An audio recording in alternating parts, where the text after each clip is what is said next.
E aí pessoal, tudo bem com vocês? Bom, o tema da nossa aula de hoje é a educação, né? Então, como eu tenho feito nos últimos vídeos, vou começar colocando alguns temas de ensino que são importantes de serem observados para o entendimento desse capítulo. Então, o primeiro tema é: para que serve a educação? Bom, a sociologia nos mostra que os sistemas educacionais nas nações industriais garantem a reprodução dos padrões existentes de desigualdade social. Né? Na frase do Illich, é conhecer o seu lugar e ocupá-lo. Ainda assim, mesmo entre aqueles que sabem isso, a educação tem estado no centro de movimentos por igualdade, libertação e transformação social. Então, este tópico considera posições políticas sobre o que a educação deveria estar fazendo e revisa as atuais políticas governamentais, relacionando isso com as aspirações dos estudantes e a questão do futuro da educação. O segundo tópico é a comparação dos sistemas educacionais. Neste tópico é feita uma relação, né, da descrição do desenvolvimento de sistemas escolares variados com as questões levantadas pelas teorias da escolarização. Então, o capítulo apresenta uma narrativa sobre o desenvolvimento da escolarização na Grã-Bretanha e algumas comparações com a organização da escolarização na França e nos Estados Unidos. Esses países operam sob as condições do capitalismo, mas desenvolvem práticas educacionais diferentes. Então, um questionamento que vocês devem se fazer ao ler o texto é se existe alguma contradição nisso. O terceiro tema são as políticas escolares e a desigualdade social. Este tópico retorna o nosso foco aos estudos de caso, né, que são colocados no texto, de Shaw e Sakina, e as implicações mais amplas da política educacional para a reprodução ou diminuição de desigualdades sociais.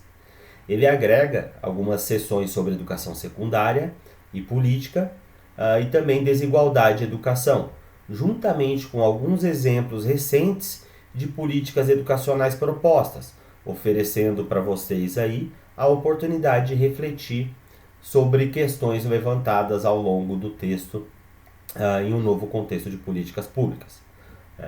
Então esse capítulo, né, ele teve o benefício da inclusão de um arcabouço teórico muito mais robusto, capaz aí de dar conta da quantidade de dados no mundo todo.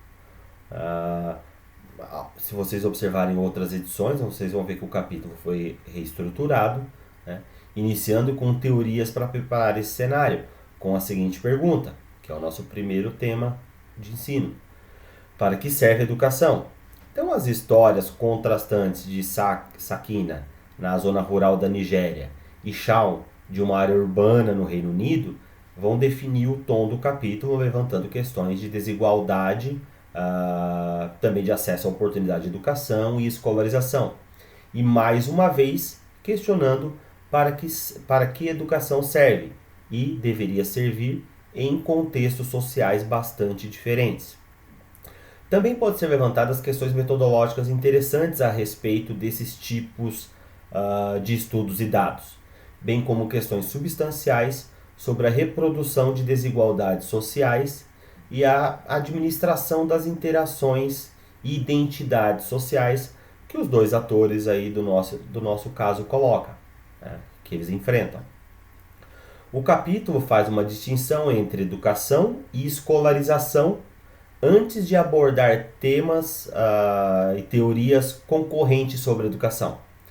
Os funcionalistas, como Durkheim e Parsons, consideram que a educação, essencialmente, faz parte da socialização. Então, para os funcionalistas, os sistemas educacionais não apenas ensinam conhecimentos e treinam crianças em habilidades, eles também incluem nessas questões valores sociais, muitas vezes de maneira latente ao invés de explícitas. Além disso, a educação ajuda a mobilizar o talento disponível de maneira a suprir as funções necessárias para a sociedade.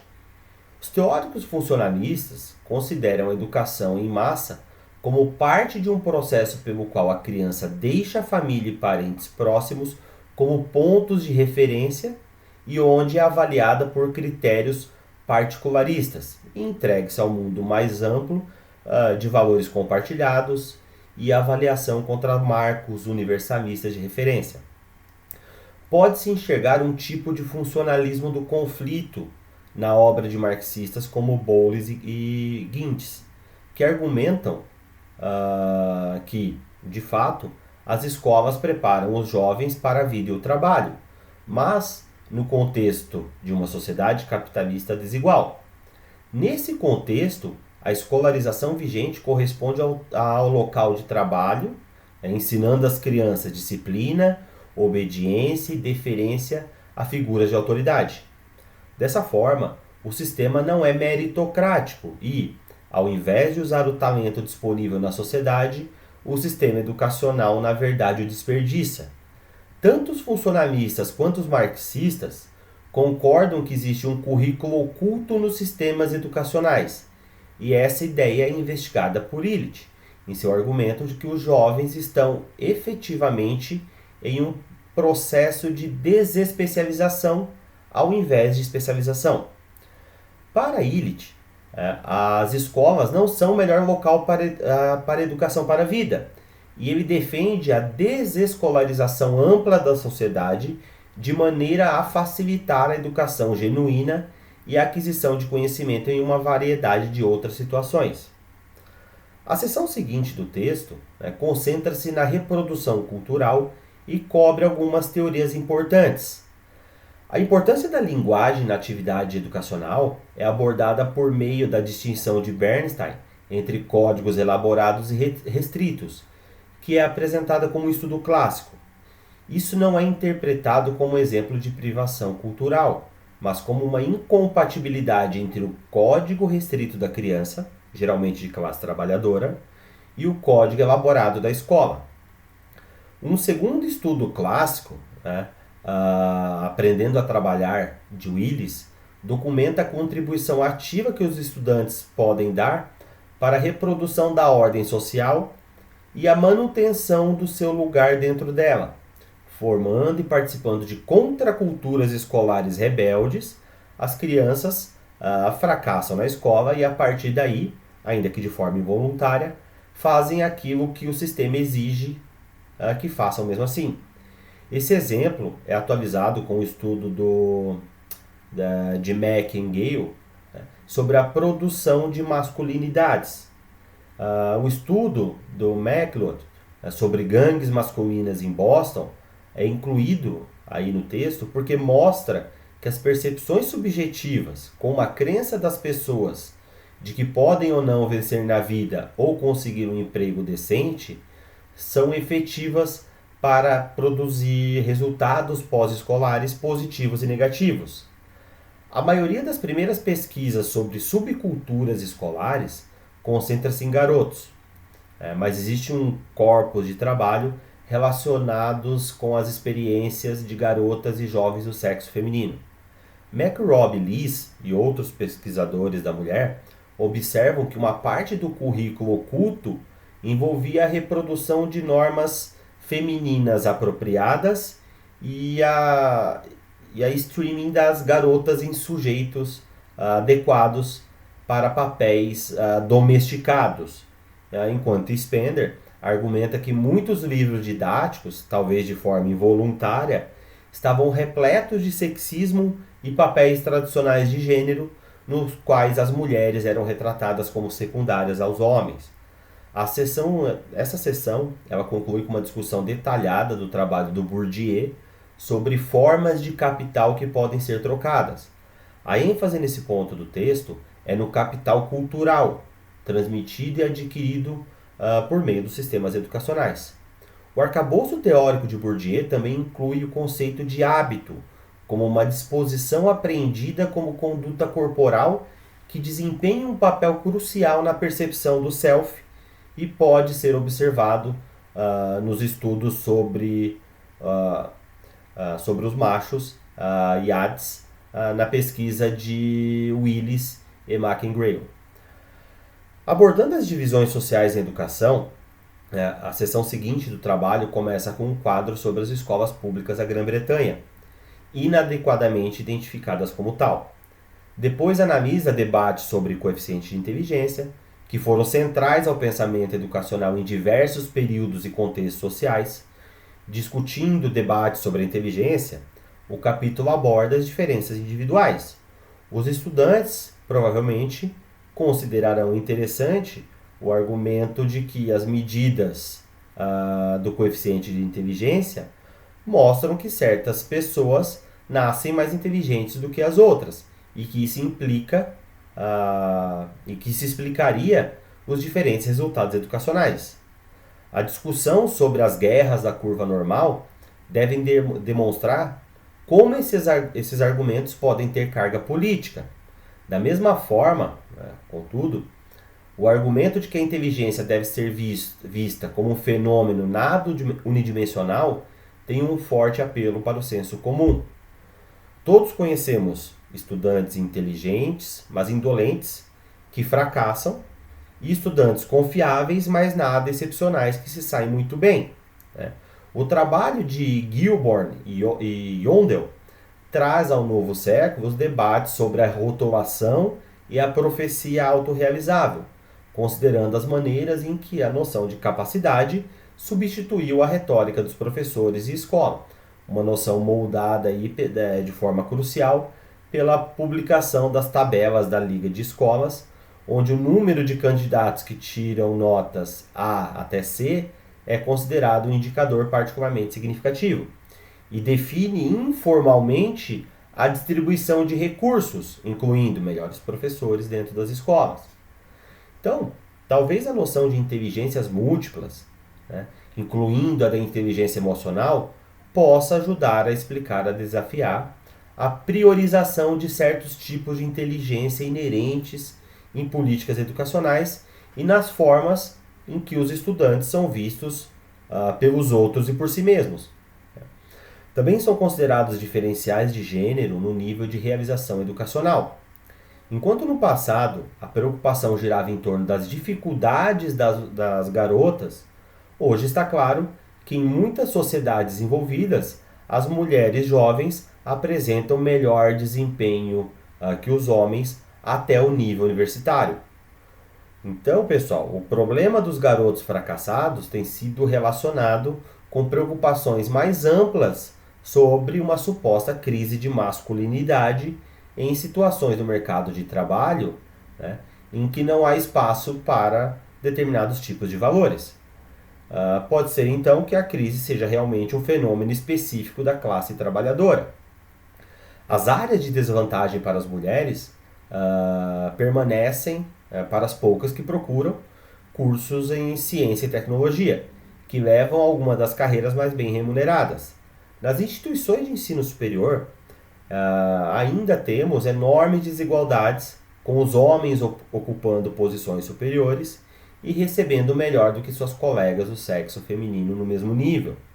A etnicidade e a classe continuam sendo fatores importantes na desigualdade educacional.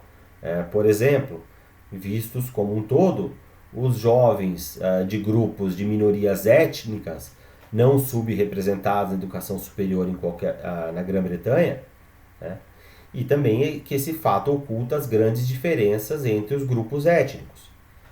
Os jovens das comunidades indiana e chinesa têm taxas elevadas de participação, enquanto homens e mulheres de grupos caribenhos, negros e mulheres da comunidade bengalesa e paquistanesa são subrepresentados nesse exemplo. A exclusão social está relacionada com o processo de exclusões das escolas. Os jovens do sexo masculino, especialmente homens negros jovens, são os mais excluídos das escolas, possivelmente contribuindo para sua falta de integração na vida social mais ampla. E aí nós temos os estudos do Wright sobre o racismo no sistema educacional no Reino Unido, que nos proporcionam evidências de que esse racismo opera mesmo em ambientes de escola fundamental.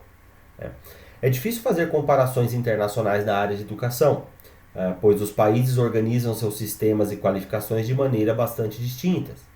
No entanto, uma medida comparativa envolve as paridades de poder de compra que permitem comparar os gastos nacionais com a educação em relação ao PIB nacional. Como não seria surpresa, essas paridades do poder de compra são maiores na América do Norte e na Europa Ocidental. Outra medida de educação é a matrícula na escola fundamental.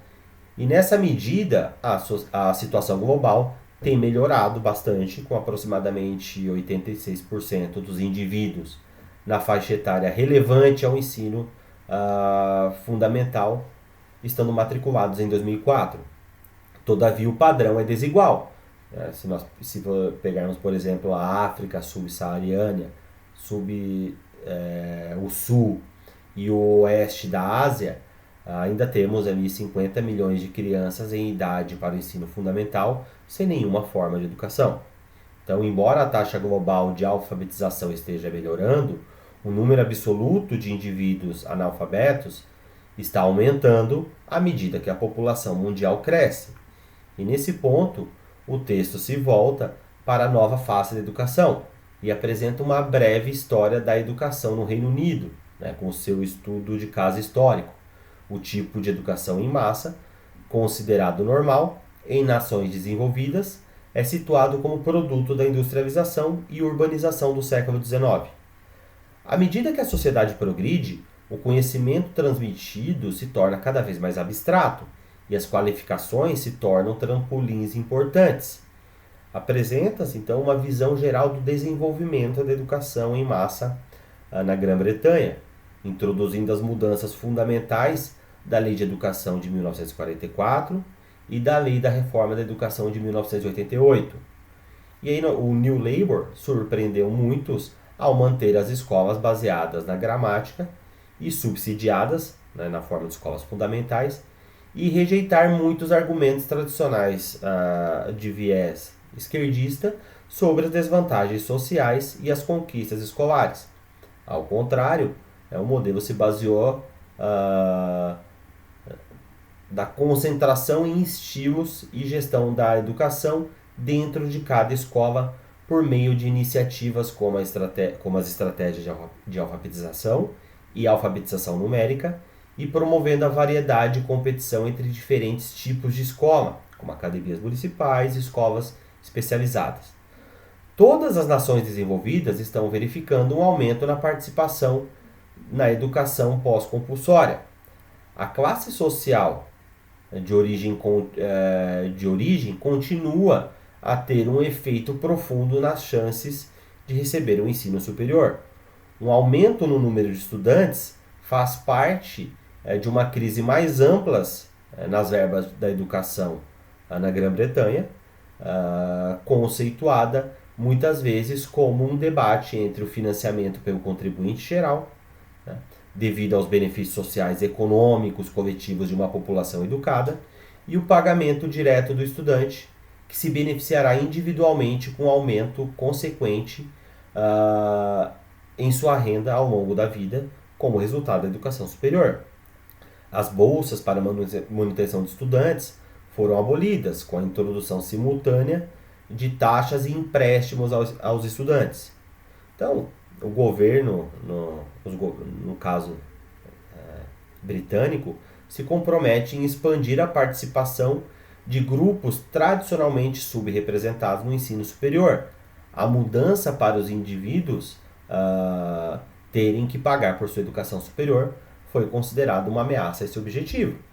A mudança de educação para aprendizagem e de escolas para participação ao longo da vida marca uma grande mudança para as nações desenvolvidas na economia global do conhecimento.